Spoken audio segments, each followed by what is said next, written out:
Hello good morning दोस्तों। Welcome back to new good way. आज है दोस्तों 9 दिसंबर 2022 और 9 दिसंबर 2022 से संबंधित जो भी डेली करंट अफेयर्स के जो क्वेश्चन बनते हैं इन्हें हम आज डिटेल से डिस्कस करेंगे। तो 9 दिसंबर है तो 9 दिसंबर को कौन सा दिवस मनाया जाता है? तो 9 दिसंबर को भ्रष्टाचार के खिलाफ एक अंतर्राष्ट्रीय दिवस के रूप में मनाया जाता है। और इसका उद्देश्य यह है कि जो भ्रष्टाचार को पूरी तरीके से समाप्त करना है और इसके लिए विभिन्न जो अधिनियम और अभियान है वो शुरू किए गए हैं। और ये दिन है वो 2021 में आपका अधिकार, आपकी भूमिका, भ्रष्टाचार को ना कहो विषय के साथ है वो मनाया गया था।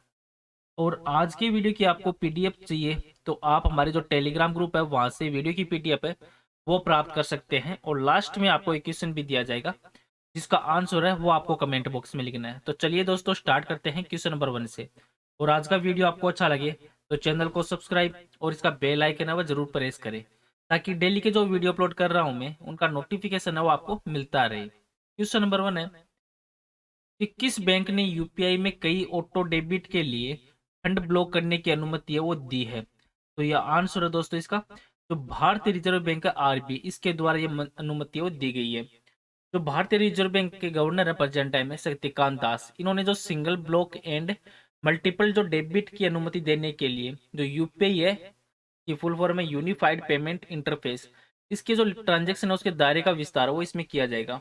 और इसके साथ ही भारतीय बिल भुगतान प्रणाली है उसका दायरा अब है बिजनेस और जो पर्सन है उनके लिए आवर्ती और गैर आवर्ती दोनों भुगतानों को संभालने के लिए तो विस्तारित है वो किया जाएगा। और भारतीय राष्ट्रीय भुगतान निगम है वो अगले 6 महीनों में यूपीआई और जो भारतीय बिल भुगतान प्रणाली है इनके लिए बदलावों को लागू कर रहा है। अब ये जो अनुमति दी गई है इससे संबंधित कुछ इंपॉर्टेंट फैक्ट हो रहे हैं जैसे उनको देख लेते हैं कि यूपीआई में वर्तमान में आवर्ती के साथ साथ सिंगल ब्लॉक और सिंगल डेबिट लेन देन के लिए भुगतान अधिदेश को संसाधित करने की कार्य क्षमता वो शामिल है।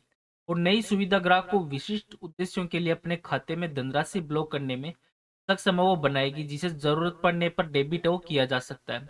और ग्राहक है वो अब अपनी सहमति देकर किसी खास उद्देश्य या जो मर्चेंट है उनको एक निश्चित राशि आवंटित वो कर सकते हैं। और भविष्य के लेन देन के लिए जो प्रमाणीकरण की अतिरिक्त आवश्यकता के बिना व्यापारी के द्वारा जो पैसा डेबिट किया जा सकता है जो भुगतान वो तेजी से होता है।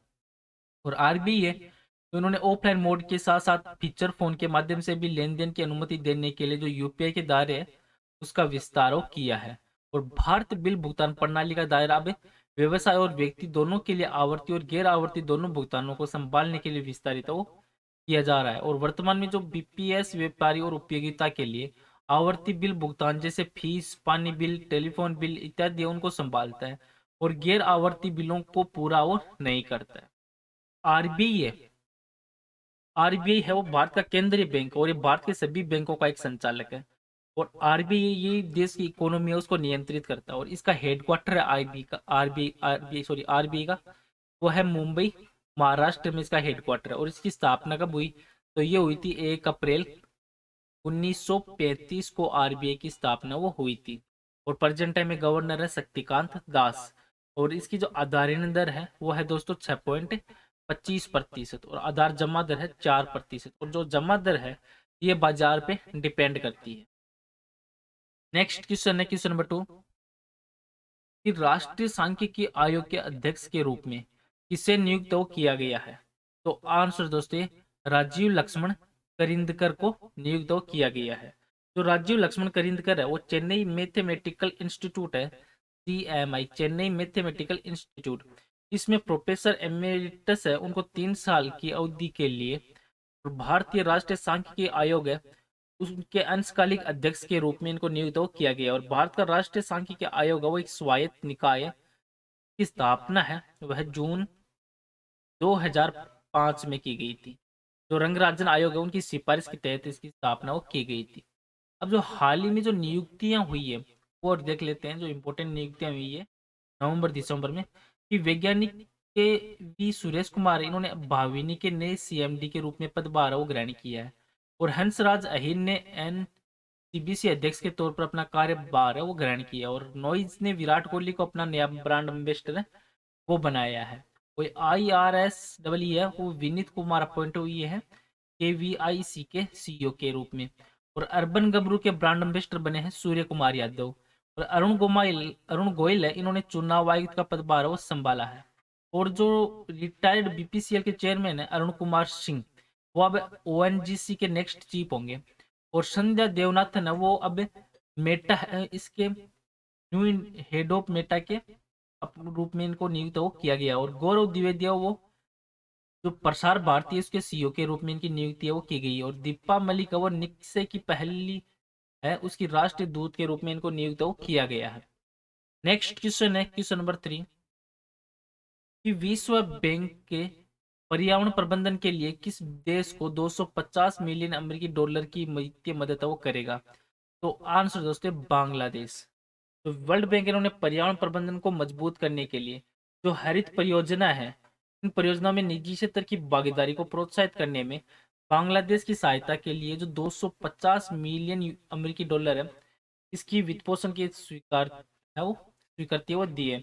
और बांग्लादेश पर्यावरण स्थिरता और परिवर्तन है परियोजना है, यदि ये सफलतापूर्वक क्रियान्वित हो जाती है तो ग्रेटर ढाका और इससे आगे के जो 21 मिलियन से अधिक जो लोग हैं उनको लाभान्वित करेगी ये। अब बांग्लादेश है, तो बांग्लादेश दक्षिण एशिया का एक राष्ट्र है जिसको आप मैप में देख सकते हैं। और इसकी सीमाएं हैं वो भारत म्यांमार से लगती है। और बांग्लादेश है इसके दक्षिण में बंगाल की खाड़ी है। प्रेजेंट टाइम में बांग्लादेश के जो राष्ट्रपति है वो है अब्दुल हमीद और प्रधानमंत्री है शेख हसीना। और बांग्लादेश की जो राजधानी है वो है ढाका। और बांग्लादेश के अध्यक्ष है शरीन शर्मिन चौधरी। और बांग्लादेश की जो मुद्रा है वो है टका या टाका। नेक्स्ट क्वेश्चन है क्वेश्चन नंबर 4 कि भारत में आर्म्ड फोर्स जो फ्लैग डे है ये कब मनाया जाता है? तो आंसर दोस्तों 7 दिसंबर को मनाया जाता है। जो आर्म्ड जो फोग फोर्स फ्लैग है डे है, ये प्रति वर्ष 7 दिसंबर को देश में मनाया जाता है। और मातृभूमि की रक्षा करने वाले जो शहीद या सैनिक है उनके सदस्यों को सम्मानित करने के लिए दिन वो मनाया जाता है। और ये सशस्त्र बलों के जो कर्मचारी हैं इनके लाभ के लिए आम जनता से धन जुटाने के लिए भी इसको समर्पित वो किया जाता है। अब दिसंबर महीना है, तो दिसंबर महीने में निम्न इंपॉर्टेंट दिवस है वो और मनाए जाते हैं। जैसे 1 दिसंबर को मनाया जाता है विश्व एड्स दिवस, 2 दिसंबर को राष्ट्रीय प्रदूषण नियंत्रण दिवस, और 2 दिसंबर को विश्व कंप्यूटर साक्षरता दिवस, 4 दिसंबर को भारतीय नौसेना दिवस, 5 दिसंबर को विश्व मृदा दिवस, 6 दिसंबर को बी आर अम्बेडकर की जो पुण्यतिथि, 7 दिसंबर को अंतर्राष्ट्रीय नागरिक उड्डयन दिवस, और 7 दिसंबर को इस सशस्त्र सेना झंडा दिवस के रूप में मनाया जाता है। नेक्स्ट क्वेश्चन है क्वेश्चन नंबर 5 कि विश्व बैंक ने वित्तीय वर्ष 2022-23 के लिए भारतीय अर्थव्यवस्था है इसके अपने पूर्वानुमान को कितने प्रतिशत तक अपग्रेड किया है? तो इसका आंसर दोस्तों है सॉरी 6.9% तक की है। जो वित्तीय विश्व वर्ल्ड बैंक है उन्होंने वित्तीय वर्ष 2022-23 है 22-23 के लिए भारतीय इकोनॉमी के लिए अपनी विकास के अनुमान है उसको अब 6.9% तक बढ़ा दिया है। जो पहले कितने था? तो ये पहले था 6.5%। और वर्ल्ड बैंक ने भारत के जो आर्थिक लचीलेपन की प्रशंसा भी की है और इसमें जो अन्य विकासशील देशों की तुलना में जो भारतीय इकोनॉमी है वो एक वैश्विक स्लिप ओवर से काफी हद तक है अलग भी है। नेक्स्ट क्वेश्चन है क्वेश्चन नंबर 6 कि ऑक्सफोर्ड डिक्शनरीज है इन्होंने किस शब्द को इस वर्ष का शब्द है वो चुना है? तो इसका आंसर ये गोबलिन मोड को चुना है।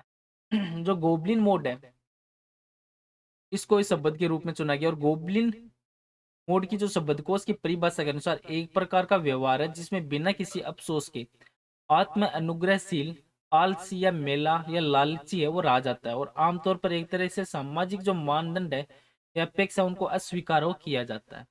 अब ये जो शब्द है गोबलिन मोड, इस शब्द गोबलिन मोड है वो पहली बार 2009 में ट्विटर पर देखा गया था और 2022 में ये लोकप्रिय हुआ था जहां दुनिया भर में लोग है महामारी के कारण जो लागू लॉकडाउन से अनिश्चितों के साथ उभरे थे।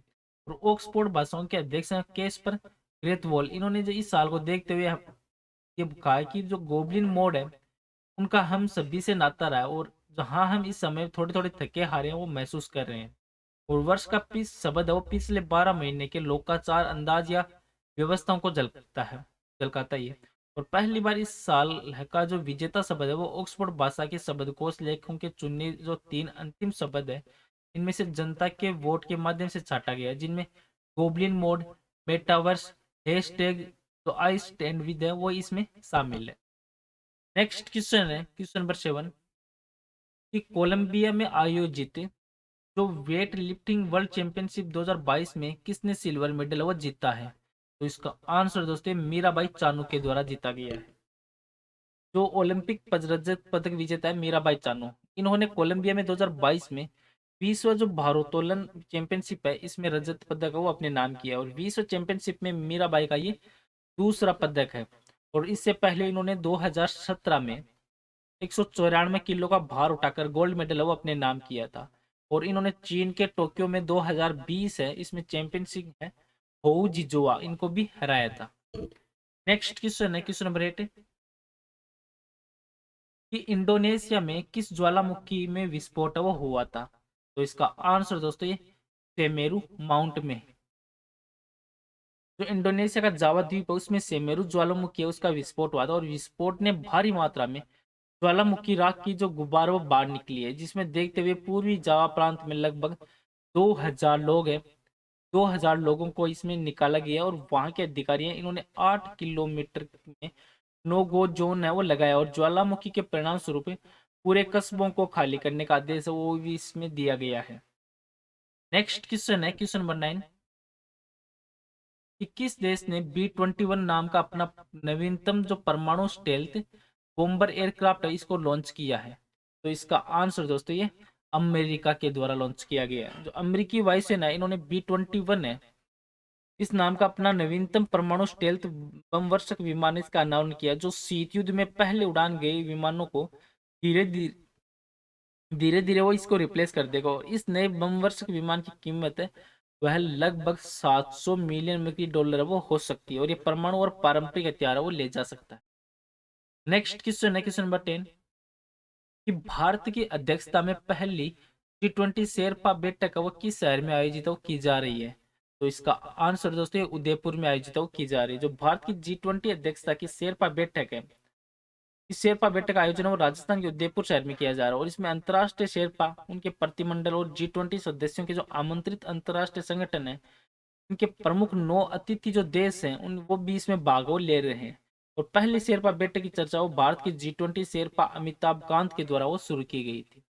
और आज का नेक्स्ट और लास्ट क्वेश्चन है जिसका आंसर है वो आपको कमेंट बॉक्स में लिखना है कि भारत का पहला रियल टाइम गोल्ड एटीएम है वो किस शहर में स्थापित वो किया गया है? तो इस क्वेश्चन का आंसर आपको कमेंट बॉक्स में लिखना है।